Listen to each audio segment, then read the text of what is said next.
Good morning and happy Friday. I'm Megan Pringle. We hope you join us. We're getting ready for our newscast, which starts at 4:30 in the morning. A lot of big stories to tell you about. Right now there's an investigation going on and some changes are going to be made.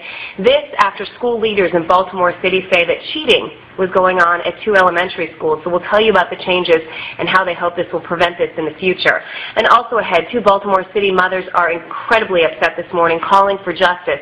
Their 2 teenage girls were hit and killed by a driver. That was 11 days ago, and they want to know why no charges have been filed so far, what police are saying about all of this.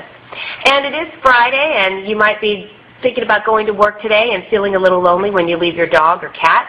Well, it turns out, if your employer is cool enough about it, it is Take Your Dog to Work Day, how this whole day started and what it's all about.